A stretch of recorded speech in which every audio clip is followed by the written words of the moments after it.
Bonjour à toi, cher spectateur. Détective Conan The Scarlet Bullet de Tomoka Nagaoka. Eh ben, c'est un film que bizarrement j'attendais pas mal. Parce que plus jeune, mon petit frère était un immense fan de Détective Conan, a consommé énormément de mangas autour du personnage, et à côté suivait également l'animé. Donc, même si moi j'étais pas directement dedans, je dois avouer que le fait de voir Détective Conan sur grand écran, ça rappelait des souvenirs de jeunesse qui me faisaient plutôt plaisir, donc j'y suis allé avec beaucoup d'enthousiasme. Le résumé pour faire simple, alors qu'un nouveau train à grande vitesse s'apprête à faire son entrée à Tokyo, en même temps que les Jeux sportifs mondiaux, Conan va devoir élucider une sombre affaire d'enlèvement liée au même jeu organisé il y a 15 ans. Alors, déjà j'ai envie de placer un contexte. Si vous ne connaissez pas l'univers de Détective Conan, je vous déconseille de voir ce film, parce que vous allez être complètement paumé. Va y avoir beaucoup de personnages secondaires que vous n'allez pas du tout reconnaître, et même moi, j'ai dû me refaire une petite biblio derrière, parce qu'il y avait pas mal de protagonistes que je me souvenais pas avoir vu dans l'animé ou dans le manga. Donc du coup, j'ai dû me refaire un petit coup de Détective Conan pour réussir à tout recapter. C'est un film qui est très compliqué, dans le sens où il est extrêmement dense et où il se passe beaucoup de choses. Pour autant, je trouve qu'il est très bien équilibré sur une grande majorité de sa durée, parce que tout de même c'est un film d'animation de 1h50, donc on est sur un gros morceau, qui a envie de nous raconter beaucoup de choses, qui a envie, comme c'est souvent le cas avec Détective Conan, de créer une grosse enquête policière, et je trouve que on sent que le réalisateur, Nagaoka, a voulu évoluer un petit peu avec la mentalité des plus jeunes qui ont pu grandir avec Détective Conan. Donc c'est un film qui est plutôt mûr, qui est assez efficace, qui est très dynamique, mais qui, encore une fois, est dense. Extrêmement dense. Il y a des moments où on est complètement paumé et où on a besoin que les personnages nous rappellent certains faits pour réussir à tout recapter. C'est un peu le bordel. Ça reste extrêmement bien joué et dans l'ensemble extrêmement bien dosé en termes de personnages et en termes d'aventure et de retournement. Mais franchement, accrochez-vous parce qu'il est possible que si vous ne soyez pas accroché, vous passiez complètement à côté du film et que ça n'arrive pas du tout à vous convaincre. Il y a des héros de notre enfance que l'on prend plaisir à redécouvrir, des héros qui ont forgé une partie de notre œil sur une certaine partie de la culture et que l'on souhaite avoir l'honneur presque parfois de pouvoir voir à nouveau sur une toile dans de nouvelles conditions et avec un œil plus mûr.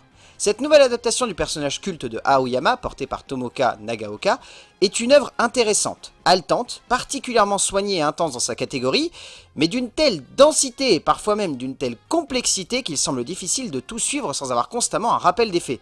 Ce qui fait à la fois le côté haletant et prenant de cette aventure et en même temps la rend un peu maladroite. En termes d'écriture, donc le scénario est écrit par Takeharu Sakurai, donc adapté des mangas de Gosho Aoyama. Le script est vraiment formé selon une grande enquête policière dans sa plus grande noblesse. On commence avec une petite introduction qui va nous replacer un contexte, qui va nous replacer les personnages et qui va nous replacer, on va dire, la condition dans laquelle ils vont se retrouver par la suite. À partir de là, il y a un suspense qui se place. Et ensuite, ce qui est intéressant, c'est qu'on a des petits rappels. Un truc tout bête, mais je pense que c'est intéressant de le faire pour les néophytes, c'est que le générique d'introduction du film va nous replacer un petit peu qui est Détective Conan, comment il s'est retrouvé à être un adolescent dans un corps d'enfant, et va jouer un petit peu justement sur toute la condition de ce personnage. Donc à partir de là, ça permet quand même de replacer un petit contexte pour les spectateurs qui n'auraient jamais entendu parler de Détective Conan. Et ensuite, vraiment, toute l'histoire va se mettre en place. Et Sakurai a vraiment envie d'être généreux avec nous. C'est pour ça que, quand je vous disais au début que c'était un peu embêtant que finalement toute cette trame narrative semble extrêmement dense, extrêmement complexe et qu'on puisse s'y perdre, on sent derrière que de la part de l'auteur, il y a une envie de vouloir partager des choses avec nous. Il y a une envie de générosité et de ne pas être radin, on va dire, en termes de retournement de situation, de personnages, de complexité de certains éléments ou certaines situations. Et finalement, c'est ça que j'aime beaucoup dans cette écriture. Et qu'en même temps, je peux comprendre que ça puisse rebuter certains spectateurs. Parce que mine de rien, on demande à un spectateur de s'investir dans un récit où potentiellement il va passer à côté de la plaque parce qu'il se passe tellement de choses qu'à la fin, on va se dire « Ah ouais, mais c'est qui lui déjà ?» Parce que je me souviens plus, je crois l'avoir vu, mais voilà. Et on peut avoir l'impression aussi que certains protagonistes secondaires n'ont pas vraiment d'intérêt. Je pense notamment à un couple qui va être vraiment en toile de fond tout le long du film et qui à la fin va être ramené sur le premier plan parce qu'ils vont servir vaguement à ramener un petit peu d'énergie et de dynamisme durant une petite scène. C'est plein de petites choses comme ça qui me font dire qu'en même temps, ce scénario est extrêmement généreux dans sa composition et en même temps, mine de rien, on peut complètement se perdre dedans et avoir l'impression que ça raconte beaucoup trop de choses et que ça ferait mieux des fois de se recentrer sur l'essentiel. Sakurai nous offre un ensemble dramatique extrêmement prenant, qui reprend vraiment bien les codes du manga, ainsi que de la série animée, si chère à mon cœur, et en même temps, on sent qu'il cherche à apporter un côté très moderne à cet ensemble, en amenant beaucoup de points de vue et surtout de retournements. Comme évoqué avant, on aura souvent la sensation d'être un peu perdu dans ce trop-plein de personnages, mais au fond on sent simplement que le scénariste veut essayer le plus possible de mettre en relief la densité de l'univers d'Aoyama, pour lui rendre un hommage vibrant, mais surtout pour réussir à construire des retournements de situation assez intenses, pour nous marquer. En termes de mise en scène, Tomoka Nagaoka a une mise en scène très dynamique. Je trouve le film extrêmement punchy et je trouve que vraiment on se laisse très facilement embarquer dans toute cette aventure. C'est pas un film d'animation devant lequel on va être subjugué par les traits des dessins et clairement on pourrait même avoir quelques petites choses à en redire là-dessus, mais il y a une chose devant laquelle on peut rien redire du film, c'est que vraiment les scènes d'action sont extrêmement fun. Enfin je veux dire, les 20 dernières minutes, ça faisait longtemps que je m'étais pas accroché comme ça dans mon fauteuil en étant les fesses serrées en me disant « Oh là là, ça va aller où? Oh là là, ça part trop loin !» Et je trouve que le film arrive très très bien à jouer avec ça et arrive totalement à nous embarquer dans son délire. On pourra redire plein de choses par rapport au long métrage. On pourra questionner plein d'éléments. Il y en a un qu'on peut pas questionner, c'est à quel point l'ensemble du film est d'un dynamisme et d'une énergie qui se transmet totalement au spectateur. Je veux dire, si jamais vous vous ennuyez devant ce film, vraiment dites-le moi. Parce que je vois pas comment c'est possible. Ok, vous pouvez avoir l'impression que tout est compliqué et que peut-être il y a beaucoup de choses à retenir, mais lorsqu'on arrive vraiment aux scènes d'action et aux 20 dernières minutes, vous pouvez pas vous ennuyer devant ce film. C'est hyper dynamique, c'est enjoué, c'est totalement délirant en termes de mise en scène. Il y a des scènes, on se dit qu'un film d'action voudrait faire ça, ça serait pas possible. Pour moi, c'est du kiff. C'est vraiment du kiff en barre.